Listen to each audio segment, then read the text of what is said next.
कैसे हो आप लोग सब। आई होप आप लोगों को मज़ा आ रहा होगा ये पूरे सीरीज़ में। अभी तक हम लोगों ने 3 चैप्टर कवर किया है इंटरमीडिएट में। आप उसके सारे फ्लोज देख सकते हो, लाइन बाय लाइन वो सारे वीडियोस अपलोडेड है। अब हम लोग यहाँ पर बात करने वाले सेक्टर और इंडस्ट्री एनालिसिस के बारे में। लास्ट चैप्टर में हम लोगों ने मोड्स डिस्कस किया था, इकोनॉमिक एडवांटेज क्या होता है, 5 मोड्स थे, ये सारी चीज़ों पे हम लोगों ने डिस्कशन किया था। अगर आपको याद हो तो आप लोग बता सकते हो वो 5 सोर्सेज क्या थे हमारे कॉम्पिटिटिव एडवांटेज के। एक एक करके आप लोग सब बता सकते हो, कमेंट में भी डाल सकते हो।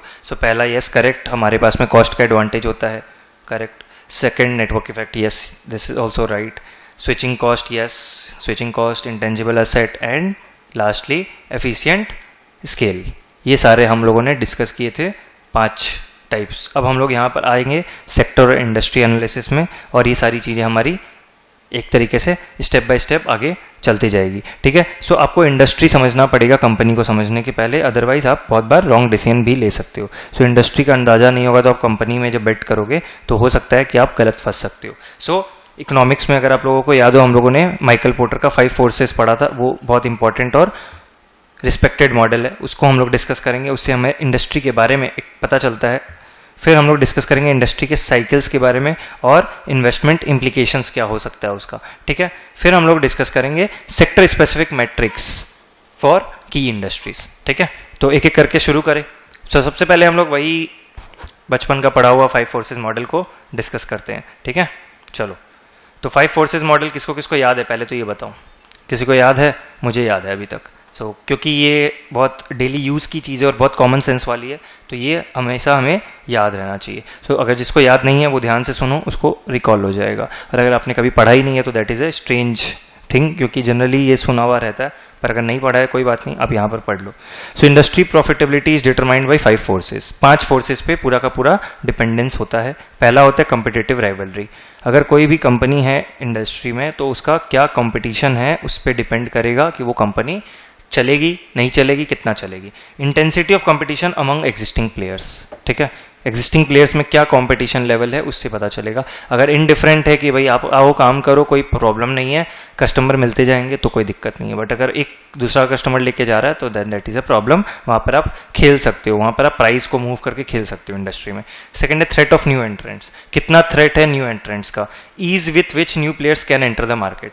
अब जैसे ब्रोकर अकाउंट खोलना है, ये बहुत ईजी चीज है। तो आप देख रहे हो डीमेट अकाउंट 2 करोड़ से 5 करोड़ 20 करोड़ हो गए। क्यों? Very easy to open account and start punching the trades. तो यहाँ पर कोई बैरियर टू एंट्री नहीं है, तो ब्रोकर्स को बहुत फायदा है। ब्रोकर्स को फायदा है क्योंकि ब्रोकर्स के लिए बैरियर टू एंट्री है उनके जैसे कंपनी को किसी को क्रिएट करना, बट कस्टमर के फ्रंट पे नहीं है, क्योंकि कस्टमर आएगा और उनको बिजनेस बढ़ता जाएगा। थ्रेट ऑफ न्यू एंट्रेंट्स कब कहलाएगा? जब उनके पास में नया ब्रोकर आकर फटाफट इजिली बिजनेस को स्टेब्लिश नहीं कर पाए, तो वो एक थ्रेट है। फिर तो वो एक एडवांटेज है एग्जिस्टिंग प्लेयर्स के लिए, ठीक है। Substitutes, availability of alternative products and services. Zerodha है, उसके साथ में अपस्टॉक्स है, धन है, ग्रो है, पेटीएम है, ICICI, Motilal Oswal, angel one, बहुत सारे हैं। तो यहाँ पर इन लोग क्या नहीं कर सकते? एक्स्ट्रा ऑर्डिनरी प्राइस नहीं चार्ज कर सकते, क्योंकि कस्टमर शिफ्ट हो जाएगा। तो सब्सटीट्यूट्स जो है इसका कि भाई अगर शिफ्ट कर जाएगा, कस्टमर शिफ्ट कर जाएगा, ये थ्रेट है। Availability of alternate products and services. आप बढ़ा दोगे प्राइस, दूसरे पे शिफ्ट हो जाएंगे। आपको वो चीज़ लेकर देखकर मैनेज करके चलना पड़ता है। अगर एक ही प्लेयर होगा तो वो क्या करेगा? मनचाहा प्राइस रखेगा, 0 से स्टार्ट करके 10, 10 से 100, 100 से 1000, क्योंकि the person company owner will know कि प्राइस तो आएगा, क्योंकि डिमांड है भाई चीज़ का, तो लोग कंज्यूम करेंगे। ये चीज़ है। अब bargaining power of supplier. Supplier's ability to raise input prices. अगर आप कोई प्रोडक्ट बना रहे हो और सप्लायर जो है, जो रॉ मटेरियल सप्लाई करता है, वो पहले 5 रुपए चार्ज करता था, वो सीधा 15 कर दिया, तो आपका रॉ मटेरियल का कॉस्ट अगर 3 गुना हो रहा है, तो आप समझ रहे हो क्या प्रॉब्लम हो रहा है। आपका फिनिश्ड गुड जो है FG, उसका प्राइस बढ़ जाएगा। लेट से 50 था, अब उसको आपको 65 करना पड़ेगा। अब आप उसको 65 अगर कर रहे हो तो कस्टमर जो है, कस्टमर खरीदना नहीं चाहेगा, क्योंकि कस्टमर के वॉलेट पे ज़्यादा प्रेशर पड़ेगा। तो आपका अल्टीमेटली सेल क्या हो जाएगा? डाउन, आपका प्रॉफिट डाउन और आपका बिजनेस खत्म। ये चीज़ आपको हमेशा ध्यान रखना है और मैनेज करके चलना है अगर आप बिजनेस करते हो। और अगर आप इन्वेस्टमेंट करने के लिए देख रहे हो तो भी आपको ये सारी चीज़ों को देखना पड़ेगा, उसके बाद ही इन्वेस्टमेंट कर सकते हो। Bargaining power of buyer, customer's ability to push prices down. अब ऐसा बिजनेस है, ऐसा इंडस्ट्री है जहाँ पर कस्टमर्स जो है वो डिसाइड कर रहे हैं कि क्या प्राइस रहेगा, तो भी फिर दिक्कत है। वहाँ पर भी दिक्कत है, क्योंकि कस्टमर आकर बोलेगा हमको 10 रुपये में खरीदना है, आप 15 रुपये में बेचना चाह रहे हो, आप कोई 15 में खरीदना नहीं चाहेगा तो क्या क्या होगा। तो ये भी एक प्रॉब्लम है। तो इन सब चीज़ों को मिलाकर आपको अपना डिसीजंस लेना पड़ता है और बिजनेस चलाना पड़ता है। जिनका कंट्रोल सबसे ज़्यादा होता है इन चीज़ों पे, वो बिजनेस थ्राइव कर पाती है। अब एन आइडियल इंडस्ट्री किसको बोला जाएगा? जिसके पास में वीक फोर्सेज है, low rivalry, high entry barrier, no substitutes, weak suppliers and buyers. Such industries allow companies to earn superior returns consistently. Self explanatory है, इजी टर्म्स में है, तो इसको बताना पड़ेगा मुझे, आप समझ चुके हो, ठीक है। सो हमारे पास में जितना फोर्सेस वीक है, जैसे कि राइवलरी लो हो गया, बैरियर्स टू एंट्री हाई है, जैसे मैंने बताया हर कोई आकर ब्रोकर बनकर नहीं बैठ सकता, तो बढ़िया बिजनेस चला पाएंगे ज़ीरोधा अप स्टॉक्स। जिस दिन कोई भी आना शुरू कर देगा उस दिन उनके बिजनेस पे इम्पैक्ट आ सकता है। सिमिलरली वीक सप्लायर, बायर, ये सारी चीज़ें भी हमारे लिए उतना ही इंपॉर्टेंस रखती है। सो यहाँ पर ये चीज़ आपको आई होप कि समझ में आया हो। अब हम लोग चलते हैं इंपॉर्टेंट पार्ट में इसी चैप्टर के, जो कि क्या है, स्पेसिफिक मैट्रिक्स ऑफ की सेक्टर्स, कि कौन सा मैट्रिक किस सेक्टर में अप्लाई करेगा ये कंसिस्टेंट नहीं होता है। अलग अलग सेक्टर्स में अलग अलग चीज़ें देखनी पड़ती है, नहीं तो बहुत इजी हो जाता फिर पैसा इन्वेस्ट करना। आपको बहुत सारी चीज़ों को लेकर चलना पड़ता है, ठीक है। सो हम लोगों ने एक कॉलम बनाया मोस्ट इंपॉर्टेंट मैट्रिक्स का, और वो क्या हम लोगों को उससे दिखना चाहिए, क्या ऑब्जर्व करना चाहिए, क्या गड़बड़ हो सकता है, इन सब चीज़ों पे ध्यान रखना चाहिए। सो सेक्टर में सबसे पहले बैंकिंग और एनबीएफसी में इंपॉर्टेंट मैट्रिक्स, जो आपका जब भी रिजल्ट्स आता है, कौन कॉल होता है, ये सारे मैट्रिक्स पर डिस्कशन होता है। आप किसी भी एनालिस्ट को सुनोगे तो वो इन सब चीज़ों के बारे में बात करता है। अब यहाँ पर मैंने शॉर्ट फॉर्म्स लिख रखा है, आपको आई होप कि फुल फॉर्म नहीं बताना पड़े, क्योंकि ये सारी चीज़ें हम लोगों ने डिस्कस करी है। फिर भी अगर आपको दिक्कत हो तो आप पूछना, मैं बता दूंगा। सो निम्स हम लोग सुनते हैं, जीएनपीए हम लोग सुनते हैं, आरओए और सीआर। सीआर हो सकता है आपने नहीं सुना हो, तो सीआर मैं बता देता हूँ, ये होता है कैपिटल एडिक्वेसी रेशियो, कि बैंक्स को एक फंड्स मेंटेन करना पड़ता है, क्योंकि उनके पास में रिस्की एसेट्स जो होते हैं उसके अगेंस्ट में उनके पास में सेफ हमारा फंड्स मेंटेन होता है, और इसके पीछे आरबीआई के गाइडलाइंस होते हैं, रूल्स होता है। तो generally banks over and above the guidelines he maintain करती है, ठीक है। सो ये होता है कैपिटल एडिक्वेसी रेशियो। बाकी आपको डिटेल में अगर डेफिनेशन वगैरह जानना होगा तो इसको हम लोग एडवांस में कवर करेंगे, ठीक है। अभी के लिए आप इतना जान लो कि ये सारे मैट्रिक्स है, इस पर हम लोगों को ध्यान रखना है और इस हिसाब से ही हम लोगों को काम करना है। क्लियर है? कोई दिक्कत है यहाँ पे?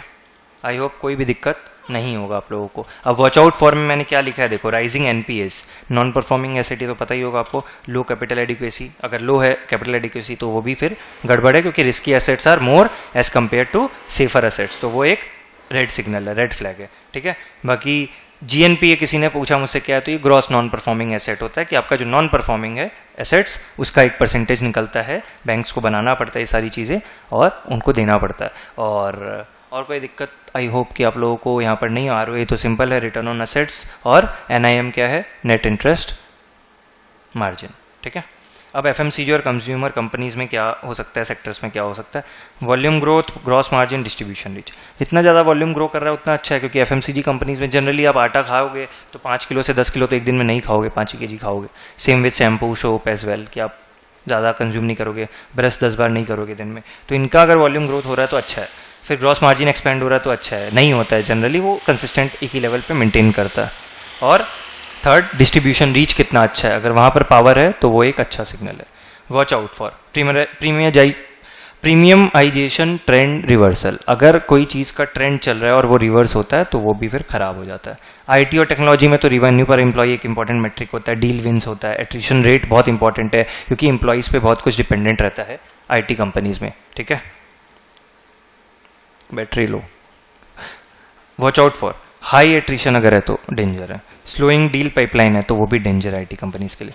सिमिलरली फार्मा में आरएनडी स्पेंड एक इनका स्ट्रॉन्ग पॉइंट होता है, जितना अच्छा आरएनडी करे उतना उनके लिए अच्छा है, पेटेंट लेकर आगे उस पर काम कर सकते हैं। एएनडीए फाइलिंग्स, यूएस एफडीए कंप्लायंस, ये सब चीज़ें अगर स्ट्रॉन्ग है तो भी अच्छा है। रेगुलेटरी ऑब्जर्वेशन आ जाता है तो प्रॉब्लम हो जाता है, पेटेंट क्लिफ्स अगर हो जाता है तो प्रॉब्लम हो जाता है। तो फार्मा कंपनीज का ये सारी चीज़ें हैं। सब सेक्टर्स में आप देख रहे हो कि अलग अलग मैट्रिक्स पे प्ले होता है, तो आपको ये सारी चीज़ों को एक साथ में देखना, समझना और लर्न करना पड़ता है, तभी आप जाकर काम कर पाते हो। रियल एस्टेट में क्या होता है, pre sales, collections, net debt, and launch pipeline, सब चीज़ें अगर सही से चल रही होती है तो आप पैसा कमाते हो, नहीं तो नहीं कमा पाते हो। हाई लेवरेज होने से दिक्कत है जो 2007-8 में हुआ था, और अनसोल्ड इन्वेंट्री तो एक बहुत बड़ा प्रॉब्लम है ही है। तो रियल एस्टेट में ये सारी चीज़ें हमारे लिए इंपॉर्टेंट मेट्रिक्स है और जिसको हमें ध्यान रखना चाहिए। मैन्युफैक्चरिंग में कैपेसिटी यूटिलाइजेशन एक इंपॉर्टेंट एरिया है, क्योंकि अगर आप बहुत बड़ा फैक्ट्री खोल ली हो पर अगर आप 30% यूटिलाइज कर रहे हो, इसका मतलब फिक्स्ड कॉस्ट फिक्स हो गया पर आपका रेवेन्यू नहीं आ रहा है, तो आप उस पर अगर 100% कैपेसिटी यूटिलाइजेशन करते हो तो आपका fixed cost will be fixed और आप ज़्यादा पैसा कमा सकते हो। सो ये एक बहुत इंपॉर्टेंट एरिया है। फिर एबिडा पर टन भी बहुत इंपॉर्टेंट है। ऑर्डर बुक तो इंपॉर्टेंट हर सेक्टर्स में ही रहता है। क्या डेंजर जोन है हमारा, इनपुट कॉस्ट पे अगर प्रेशर है या फिर कंपटीशन है, तो ये हमारे लिए रेड फ्लैग्स है या फिर थोड़ा सा डेंजर जोन्स के लिए सिग्नल देता है। सो यहाँ पर हम लोगों ने 6 सेक्टर्स के बारे में डिस्कस किया। कौन कौन से सेक्टर्स को डिस्कस किया?